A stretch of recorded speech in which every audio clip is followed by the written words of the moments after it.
네, 안녕하세요. 4월 25일 목요일 새벽 기도회 시작하겠습니다. 기도하겠습니다. 은혜로우신 우리 아버지, 주의 사랑과 은총을 감사와 찬송을 드리옵나이다. 하나님 아버지, 또 복된 귀한 날 허락해 주시고 또 주님 앞에 또 머리 숙였습니다. 오늘 한날도 주님 앞에 온전히 의탁하오니 주께서 선히 인도하여 주옵시고 주께서 우리에게 무슨 말씀을 하시든지 귀 기울여 듣게 하시고 순종하며 나아가는 하루가 되게 하여 주옵소서. 오늘 하루도 주님 앞에 의탁하며 예수님의 이름으로 기도드리옵나이다. 아멘. 네, 찬송가 325장 부르겠습니다. 예수가 함께 계시니 325장입니다. 예전 찬송가는 359장입니다. 예수가 함께 계시니 시험이 오나 겁없네. 기쁨의 근원 되시는 예수를 위해 삽시다. 날마다 주를 섬기며 언제나 주를 드리고 그 사랑 안에 살면서 딴 길로 가지 맙시다. 이 세상 사는 동안에 주 이름 증거하면서 무한한 복락 주시는 예수를 위해 삽시다.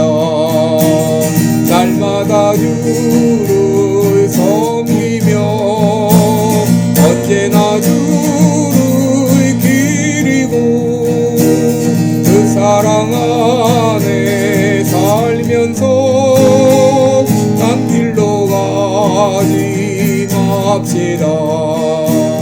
이 세상 친구 없어도 예수는 나의 친구니 무리한 일을 버리고 예수를 위해 삽시다.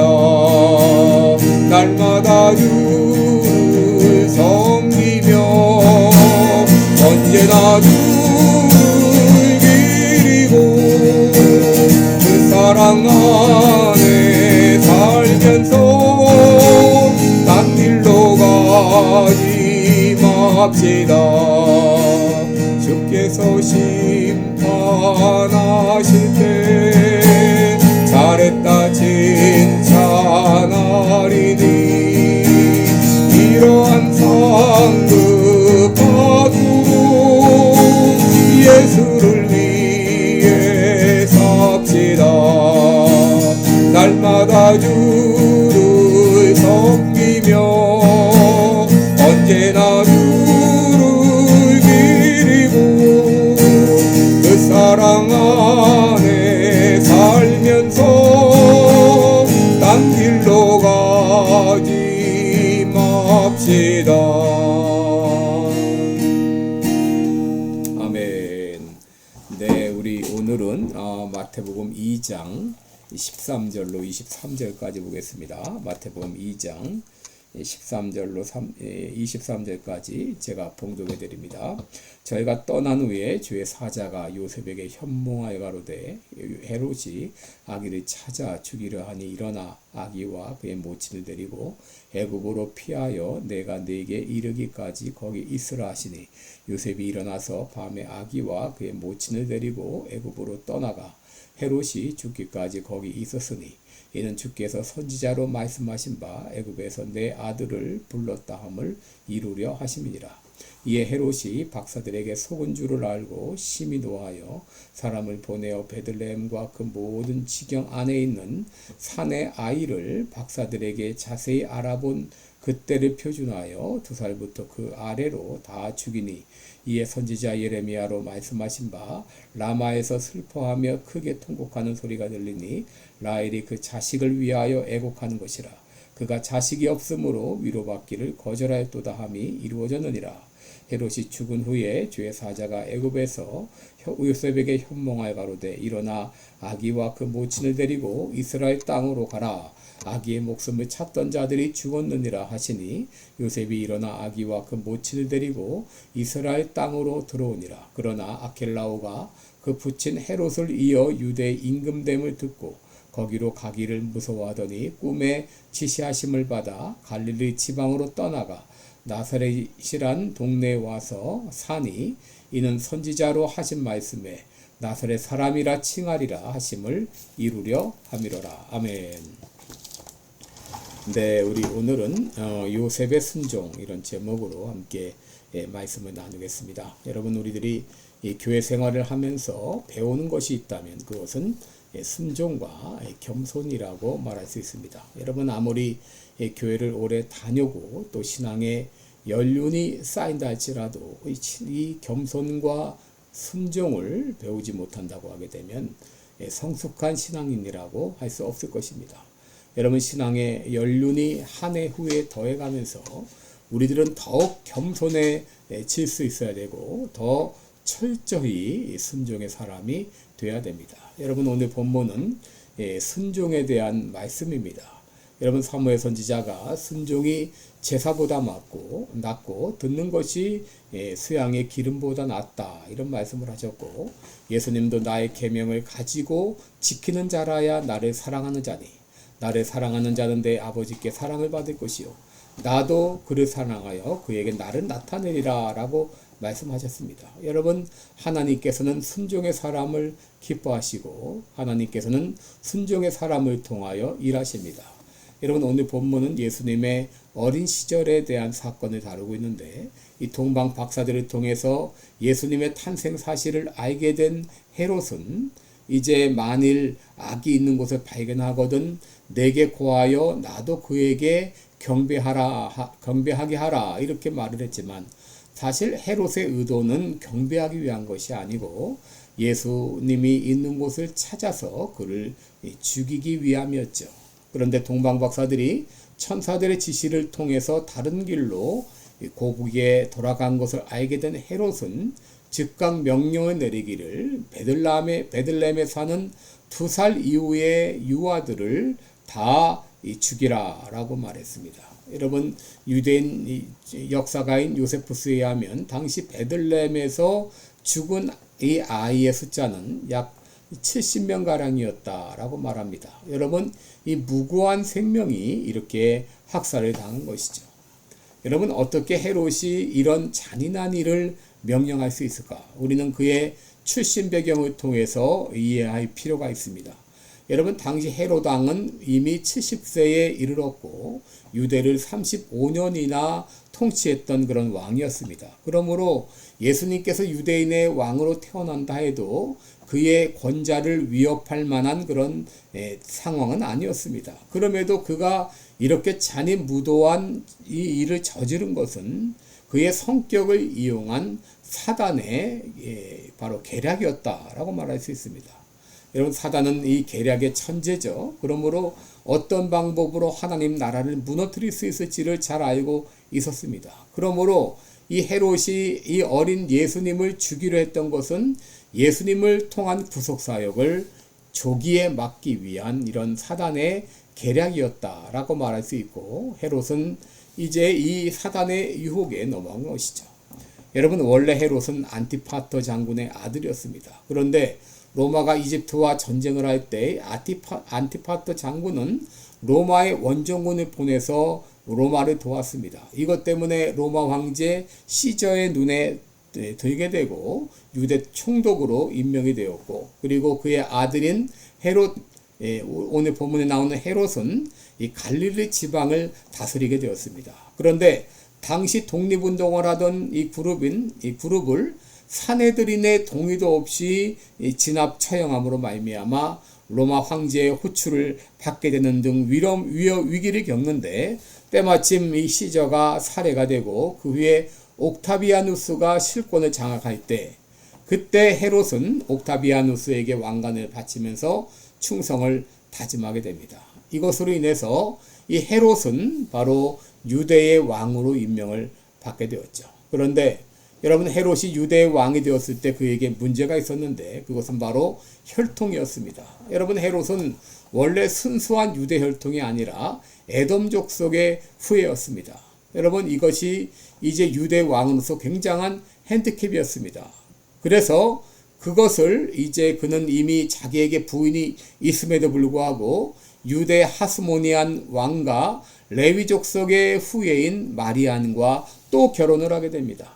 그런데 그가 왕이 된 후에 그의 잔악상은 아주 여실히 드러나게 됩니다. 자신의 왕위의 위협을 느끼자 처남도 죽이고 심지어 세 아들마저 살해하는 그런 잔악무도한 그런 인물이었습니다. 그렇기 때문에 이제 갓 태어난 이제 2세 이하의 유아를 죽이라고 명령하는 것도 그에게는 아무것도 아닌 것이죠. 이것 때문에 이 갓 태어나신 예수님은 위기를 맞게 되었죠. 그런데 그 위기를 어떻게 극복했는가? 바로 요셉의 순종을 통해서 이 위기를 극복하게 된 것이죠. 여러분 13절을 보시면 꿈에 주의 사자가 요셉에게 나타나 말씀하시기를 헤롯이 아기를 찾아 죽이려 하니 일어나 아기와 그의 모친을 데리고 애굽으로 피하여 내가 네게 이르기까지 거기 있으라. 우리 하나님께서 요셉에게 명령을 하셨습니다. 그럴 때 요셉은 그 여호와 하나님의 말씀을 듣고 즉각 순종을 했습니다. 여러분 요셉이 유대 땅으로 돌아올 때도 22절을 보시면 요셉이 헤롯의 아들 아켈라오가 헤롯의 뒤를 이어 왕이 되었다는 소식을 듣고 유대로 돌아가기를 두려워하고 있을 때 그때 하나님께서 천사를 통해 다시 꿈을 보여주시고 갈릴리 지방으로 돌아가라고 말씀하시죠. 여러분 이렇게 하나님께서는 우리들을 구체적으로 인도해 주십니다. 그런데 여러분 오늘 우리가 본문을 통해 알아야 될 것은 하나님의 인도는 아주 구체적이고 명확하다고 하는 것이죠. 요셉이 애굽으로 갈 때는 왜 애굽으로 가야 하는지 그리고 언제까지 거기 머물러야 되는지 구체적으로 알려주셨습니다. 돌아올 때도 어느 곳으로 가야 하는지 구체적으로 장소를 알려주셨습니다. 여러분 이처럼 하나님의 인도는 분명하고도 명확합니다. 그러므로 하나님께서 우리에게 말씀하실 때 우리들은 그 말씀에 즉각 순종해야 되겠습니다. 이렇게 말씀드리면 사람들은 말합니다. 나도 요셉처럼 분명하게 꿈을 통해 보여주시면 순종할 것입니다. 라고. 여러분 그러나 우리가 알아야 될 것은 구약시대에도 꿈이나 환상 같은 인도 방법은 흔한 일이 아니었다고 하는 것이죠. 그리고 지금은 성경 계시가 완성된 시기이므로 하나님은 꿈이나 환상보다도 더 말씀을 통해 우리를 명확하게 인도해 주신다고 하는 것이죠. 그러므로 우리가 매일 하나님의 말씀을 꾸준히 읽고 묵상하면 하나님의 인도하심이 무엇인지를 깨닫게 되고 더 명확히 알게 됩니다. 문제는 이런 하나님의 인도를 깨달았을 때 우리의 반응입니다. 여러분 하나님의 말씀에 대한 요셉의 반응은 즉각적인 순종이었죠. 14절 15절에 보시면 요셉이 일어나서 밤에 아기와 그의 모친을 데리고 애굽으로 떠나가 헤롯이 죽기까지 거기 있었으니 라고 했습니다. 여러분 여기 일어나 밤에 이 말을 통해서 하나님의 지시는 밤중에 또 더구나 자는 중에 일어났던 것으로 보게 됩니다. 그런데 요셉은 그 밤을 넘기지 않고 즉각적으로 순종했습니다. 여러분 아브라함의 순종도 마찬가지였죠. 그 아들 이삭을 내가 네게 지시하는 땅으로 가라. 거기서 번제로 드리라고 말할 때 아브라함은 그 다음날 아침 일찍 일어나 하나님이 지시하는 산을 향해서 갔다고 했죠. 요셉도 마찬가지였어요. 요셉의 순종도 즉각적인 순종이었습니다. 하나님이 말씀하셨을 때 요셉은 여러 가지 이유를 댈 수도 있었을 것입니다. 아기가 아직 어린데요. 떠날 준비가 아직 안 됐는데요. 애굽은 너무나 멉니다. 가까운 데로 인도해 주세요. 여러분 여러 가지 변명을 할 수 있었지만 그러나 요셉은 변명하지 않고 즉각적으로 순종을 했어요. 그 이유가 무엇일까요? 그 하나님이 어떤 분이신지를 제대로 알았기 때문이죠. 이미 요셉은 마리아가 임신했을 때 그가 가진 아이가 성령으로 잉태된 것을 깨닫게 해줬죠. 그때 하나님이 어떤 분이라는 것을 확실히 경험했습니다. 그러기에 이번에도 어려운 명령이지만 즉각적으로 순종할 수가 있었던 것이죠. 여러분, 하나님의 인도하심은 하나님 자신의 영광을 위한 것이기도 하지만 우리들에게 유익하기 때문에 우리에게 말씀하시는 것이죠. 하나님은 결코 우리를 손해보는 길로 인도하지 않으십니다. 그러므로 그 하나님에 대한 분명한 신뢰가 있다고 하게 되면 우리는 어떤 명령이라도 즉각 순종할 수 있을 것입니다. 오늘도 하나님께서 하시는 말씀을 귀 기울여 듣고 그 말씀에 순종하는 그런 하루가 되시기 바랍니다. 기도하겠습니다. 은혜로우신 우리 아버지 고맙습니다. 우리 하나님께서는 우리를 인도하시되 구체적이고 명확하게 인도해 주십니다. 하나님 아버지 고맙습니다. 하나님 아버지 그 인도하심을 받을 때에 우리 모든 성도들은 즉각적으로 분명하게 인도받으며 또 순종할 수 있는 우리 모두가 되게 하여 주옵소서. 감사드리며 예수님의 이름으로 기도드리옵나이다. 아멘. 네, 여러분 오늘도 하나님의 말씀을 귀 기울여 들으시고 그 인도하심에 순종하는 하루가 되기를 축원합니다. 감사합니다.